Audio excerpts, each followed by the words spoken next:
Hi friends, இன்றைக்கி night dinner என்னென்னு பார்த்துடலாமா? வாங்க. ஃபஸ்ட்டு கொஞ்சம் எண்ணெய் ஊற்றிக்கிங்க. அதுக்கப்புறம் கொஞ்சமாக கடுகு போட்டுக்குங்க. கடுகு நல்லா பொரிஞ்சதுக்கப்புறம் சீரகம் கொஞ்சம் போட்டுக்குங்க. சீரகம் போட்டு நல்லா பொரியட்டும். பொரிஞ்சதுக்கப்புறம் கேரட்டு, பீன்ஸு, வெங்காயம் நல்ல பொடி பொடியாக நறுக்கி வச்சுக்கிட்டு அதை சேர்த்துக்குங்க.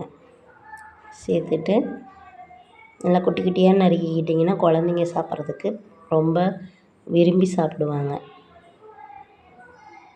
இது மாதிரி நல்லா போட்டுட்டு நல்லா ஃப்ரை பண்ணிக்கிட்டே இருங்க. நல்லா ஃப்ரை ஆனதுக்கப்புறம் இதில் கொஞ்சமாக மஞ்சத்தூள் போட்டுக்குங்க.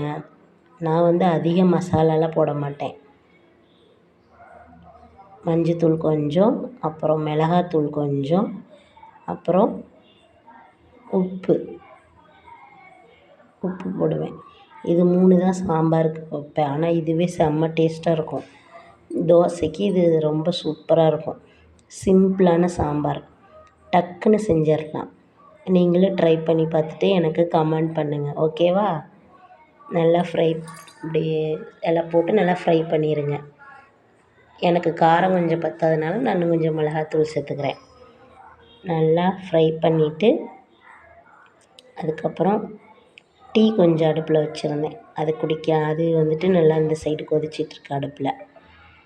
அப்புறம் அரைச்சி வச்சுருக்கிறத ஊற்றிடலாம். இதில் என்னென்ன அரைச்சி வச்சுருக்கேன்னா, தேங்காய் போட்டிருக்கேன், பொட்டுக்கடலை போட்டிருக்கேன், தக்காளி ஒன்று போட்டிருக்கேன், கொஞ்சமாக சோம்பு போட்டிருக்கேன். இதை போட்டு நல்லா அரைச்சி இதில் ஊற்றிட்டிங்கன்னா டேஸ்ட்டாக இருக்கும். இதுதான் சாம்பாருக்கு சூப்பரான டேஸ்ட்டு கொடுக்கறது.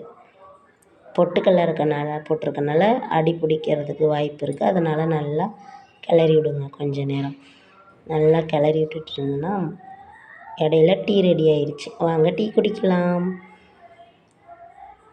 சாம்பார் பாட்டுக்கு கொதிச்சிட்டு இருந்துச்சு. அவ்வளோதான், சாம்பார் ரெடி ஆயிடுச்சு. பார்த்தீங்களா எப்படி செம்மையாக இருக்கா? நீங்களும் மறக்காமல் இதை வச்சு பார்த்துட்டு எனக்கு கமெண்ட் பண்ணுங்கள். ஓகே, பாய்.